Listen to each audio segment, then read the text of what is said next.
Welcome back to the channel, my friends. Today I would like to show you the weathering I made on Bumerang APC. And for anyone who tries to post political comments, I am going to delete anything that isn't related to modeling. Please keep this place a modeling channel, not a political one. For those who haven't watched the previous episode of building this vehicle, you can find the link in the description of this video. Classically, I started with a wash, but this time I did it a bit differently than usual because I first moistened the entire surface with all the details with thinner and only then applied a spot of dark brown wash. In this way I immediately started making streaks and preliminary dirting of individual panels.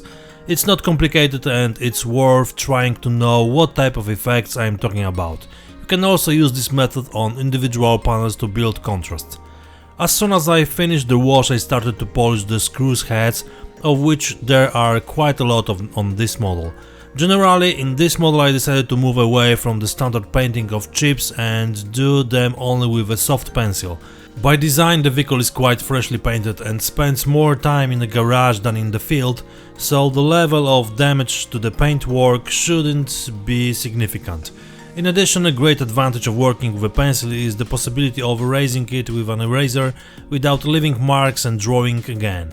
On the sides of the deck, thin and subtle lines are a great representation of scratches caused by branches and bushes. I also drew a few abrasions on the rims. I don't worry about them too much though, because later mud and snow will cover a large part of them. In general, metallic edges will look good, but you have to remember not to overdo it with their size and intensity. The first layers of weathering effects consisted of covering the lower surfaces of the hull and wheels with the appropriate paint, which will be the perfect base for the next steps. I used weathering paint for this. Here the most important thing is to do it in moderation, although you have to be sure that the camo color will change significantly.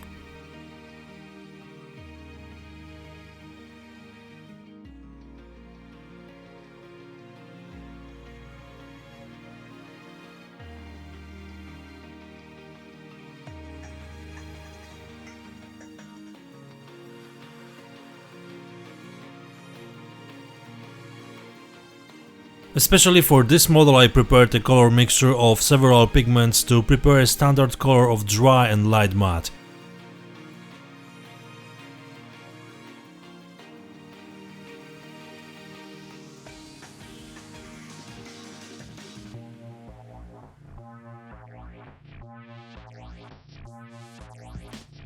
For good mixing I added a metal ball, which will do exactly the same job as in the paint container.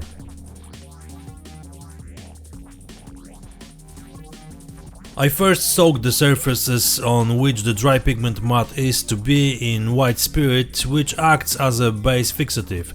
I applied the pigment by shaking it off the brush, trying to direct a larger amount into the nooks and crannies.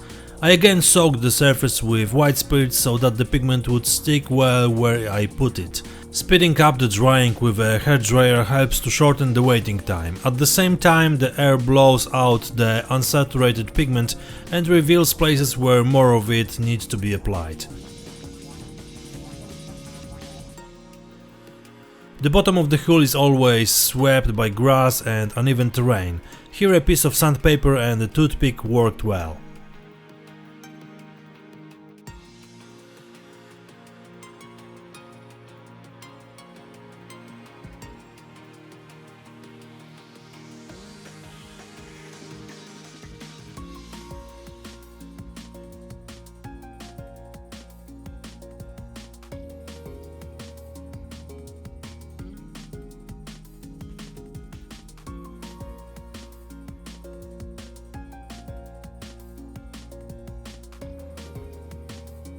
I applied a small amount of pigment to the wheels and then wiped it off with my finger so that the color would only remain in the recesses, especially since resin wheels have very distinct edges and after such an action everything is visible. I didn't use any fixative here. While speckling the sides of the hull and on the bottom, I made hundreds of small matte splashes of dried matte. This is a continuation of the dirt that I started on the chassis. I removed the excess with clean white spirit, although in reality you can also see mud on the roof of the turret. It's nothing special, especially if the vehicle is moving at high speed in difficult terrain. However, on the model I had to limit such extreme effects because I know from my experience that it won't look good. Small spots of mud also appeared on the wheels, all this to ensure that every element of the vehicle is logically linked to each other.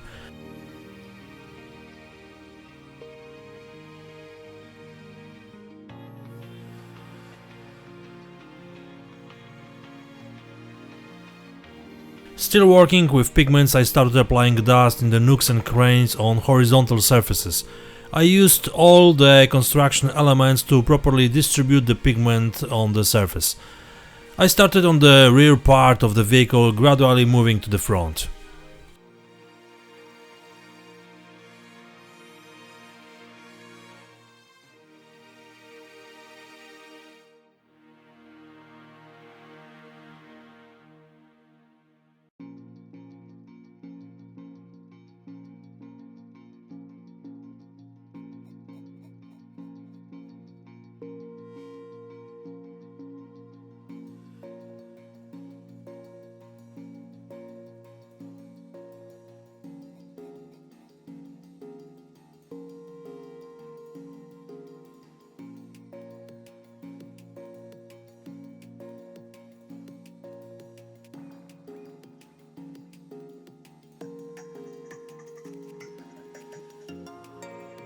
When the dry mat was completely dry, I started applying dark wet mat.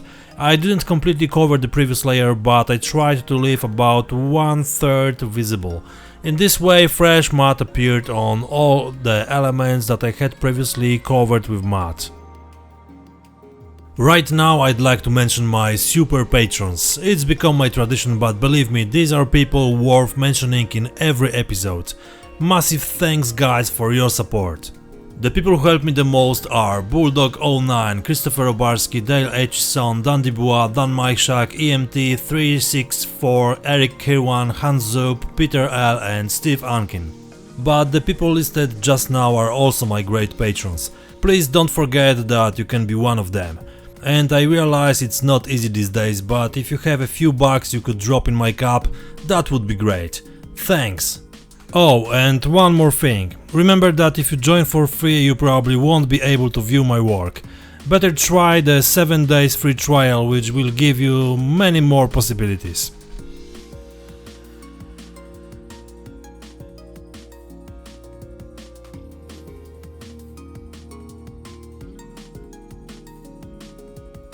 On the wheels I first dirtied the sides of the tire, leaving the tread clean because snow will appear there later.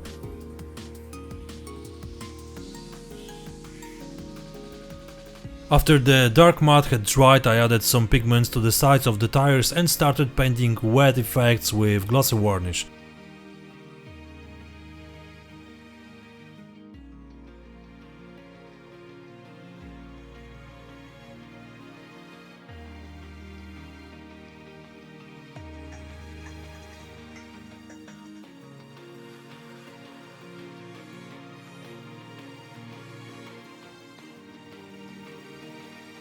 In the same way the tread was prepared. This is the very easy method to create wet effect on the wheels.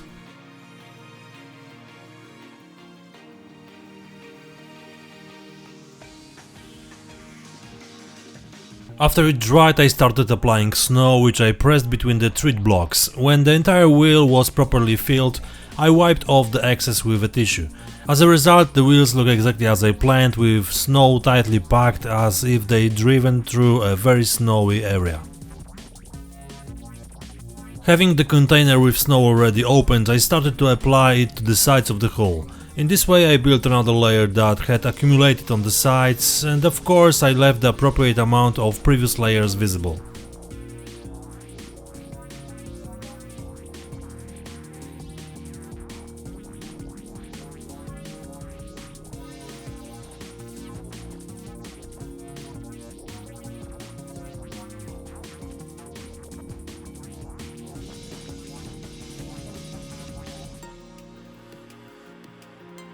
When the snow wasn't dry yet, I applied some micro balloons. I used the natural adhesion without fixing the snow particles in any way.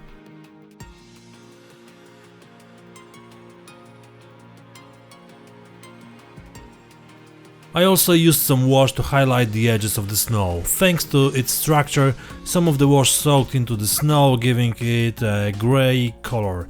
It looks like dirty snow, so it perfectly matches the look of the entire vehicle.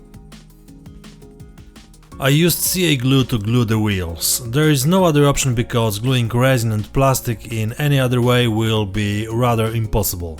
And with the piece of styrofoam I checked the correct positioning of the tires. The final look of the wet mat was created with glossy varnish. All I had to do was wipe the dark mat and leave it to dry.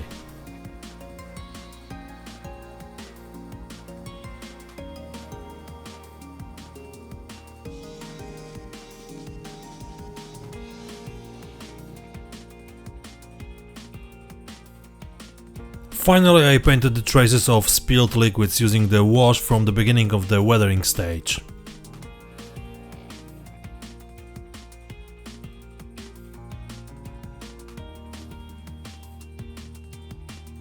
Mounting the antennas and setting up the turret is a formality.